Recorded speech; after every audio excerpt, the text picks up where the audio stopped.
Hey hippies, welcome back. If you're new here, it's Courtney Shavante, and I'm back with another banging Canna Bling tutorial for you guys. I know you love them, but before we get started, do make sure you are subscribed and hit that notification bell so you don't miss anything I put out moving forward. Alright, so let's go ahead and get started. So you want to go ahead and prep all your pieces. I have these gold charms here. They're gun charms, little pistols, and I also have 40 milliliters of resin. I mixed this up off camera, but I'm using a two-part epoxy resin 1-to-1 ratio. I'm going to pour that directly into the rim of this mold, and I'm just like kind of pouring an even layer here, making sure that I get all of the resin out of my cup and just like get it all into this rim, because the only thing that we're going to be putting into this layer are the charms, and that so it creates the layering effect that we're going for, and they just kind of sit on top. I'm going in here with my heat gun to thin this resin out, and this is going to make sure that it's level, and it's also going to help thin the resin to get any bubbles out. But I'm going to help encourage them to come out of these little corners as well with a toothpick. It's very important that you do that, because this particular mold does seem to like really hold the little micro bubbles, especially where the little dips in the ashtray are. So just be mindful of that when you are using this mold. I'm just going to go ahead and drop a charm into each of the 5 little petal leaves and everything, and I'm going to make sure that it is face down, so the back flat side will be looking at me. And this will ensure that when we demold, the actual gun charm that has the detailing and everything, the side that has the details is the side that's shown on the final piece. So once you have them placed, all the bubbles popped, let this layer completely cure.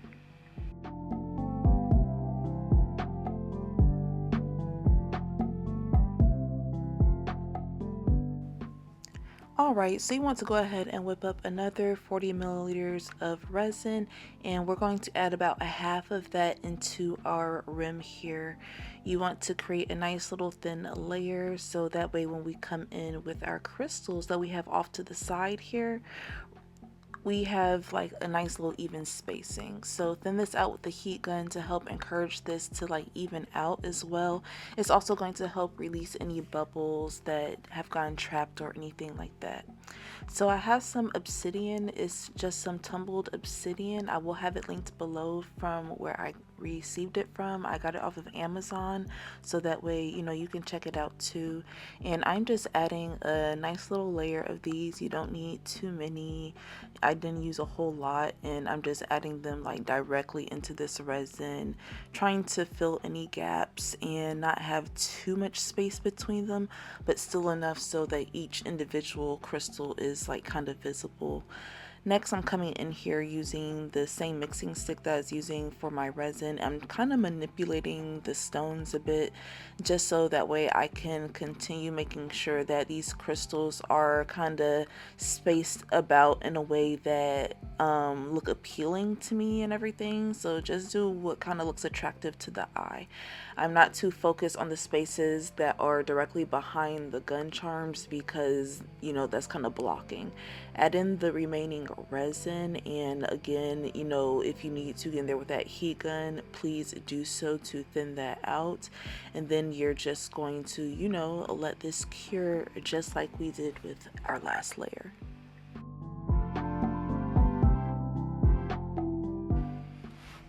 Alright, so now we have another 40 milliliters resin here, so that makes a total of 120 milliliters to completely fill the rim. I'm adding in the mica powder here, and I'm just mixing that in very well to my resin, making sure that I scrape along the sides to get any lumps out, and making sure that it's thoroughly mixed. I'm adding in my glow powder too next to make sure that we kind of get that glow effect. I like adding different effects to my resin projects just to make sure they're really pretty and have the look that I want. Next, I'm going to come in with my alcohol ink. I'm using a pink alcohol ink similar to the mica powder just to help cover up the yellow color of that glow powder. Now I'm going to add in my glitter mix. This is my Sunset Skies glitter mix that is available on craftingwithcs.com, so do make sure you check that out if you are interested in getting this super cute glittery mix. After I've gotten everything mixed together very well, I'm going to start pouring that directly into my rim. So you know the drill. I'm going to only start by pouring half into my rim, and then I'm going to come through with my heat gun to thin that resin out and pop those bubbles. I do this in every layer because, like I said in the beginning of this tutorial, this particular mold does seem to hold the bubbles in between these little spaces with these leaves, so you do want to make sure that you get those out. I'm coming in there with a toothpick too to further loosen that up, and then once I do that and I'm satisfied, I'm going to add in the remaining of that resin so that way we can completely fill this rim up, and then from there we will allow this to cure so that way we can get started on the base of our tray, and that part is going to be super exciting.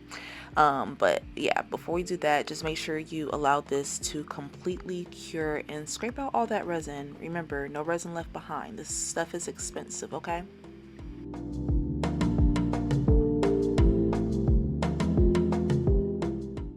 Okay, so now we're going to get in here and add a little bit more sparkle. So I did wipe this down using a little bit of alcohol, so I'm going to come in here and wipe up the excess alcohol that is left behind and getting up any little debris that may be on here, because you want to make sure that the surface is completely smooth to prep for these chrome hollow powders. Starting with the silver one, I'm going to start brushing this on directly to the base of the mold, and I'm just kind of putting this on here in an abstract way because we're going to do this really cool funky galaxy like trippy design, and you'll see at the end like kind of what we're going for here. It's really dope, it's really trippy, and I can't wait for y'all to see the complete vision. But in order to get there, first we're going to continue adding on, like, you know, these chrome powders. I'm just using regular paint brushes. I'm using ones that do have the flatter side, since I am going to be using you know, two different colors here. We're using multiple colors. This helps prevent them from bleeding into each other too much, and you know, mixing and over mixing, I have a little bit more control over where the powder goes, especially where the colors are meeting at, and that's why I chose these particular brushes to go in with. So this second color here is a gold hollow powder. I will have these linked below in the bio. I'm sorry, not the bio. I'll have these linked below in the caption for you guys as well, so that way you can grab them off of Amazon. But these are pretty much the same jars that I have been using since I bought this pack. Like, I have not you know, rebought. It is about time to rebuy, so I will be doing that soon. But I just want you guys to know like how long these powders actually last. I sped it up a bit so that you guys can just kind of see me finishing this up and just wrapping it all up. And then we are going to make sure that everything is even, so that way we can come in with our 100 milliliters of resin that I have prepped here.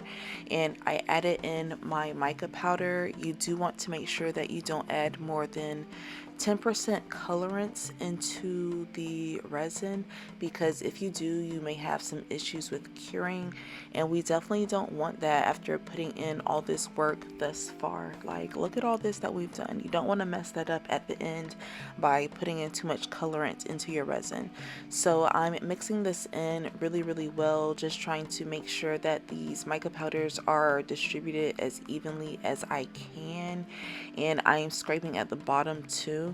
I'm coming in with the alcohol ink next, and the alcohol ink I like to add in second because it just kind of helps the bubbles to release and the little clumps of the mica powder to not be so clumpy. So I noticed that when I do that, it just kind of helps pop the bubbles that get trapped within the mica powders, and I just like to make it easier for myself, and I'm just kind of giving you guys that hack and the reason why I do it and why you see me do it so often.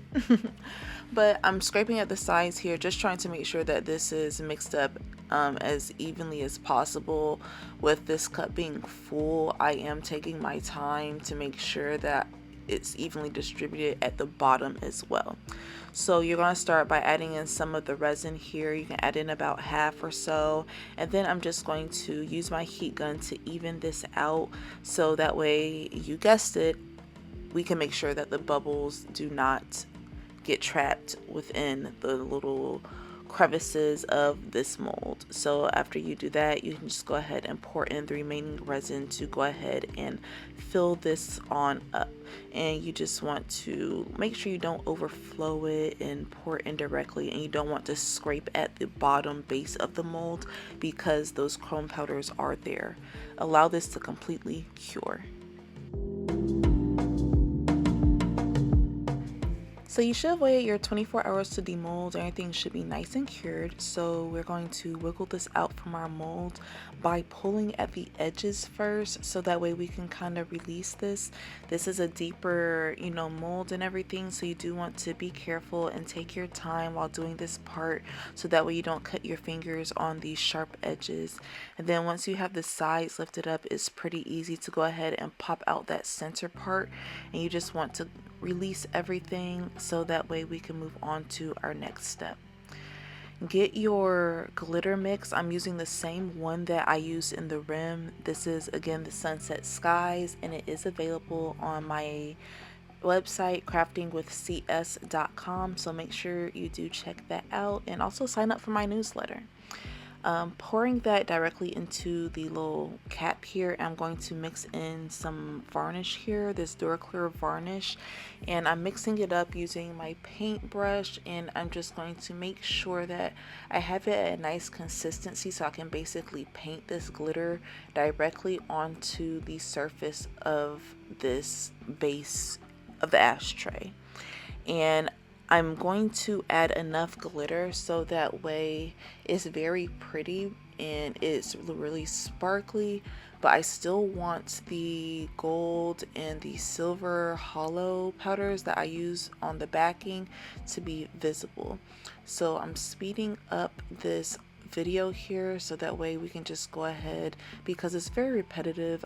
I've done this on a lot of different tutorials too, and we're just smoothing this out using up all this glitter that we've poured into the cap and making sure that we have it out evenly and it's not all trapped in any of the corners or crevices. And then once we have it how we like it, you're just going to allow this varnish and the glitter to completely dry.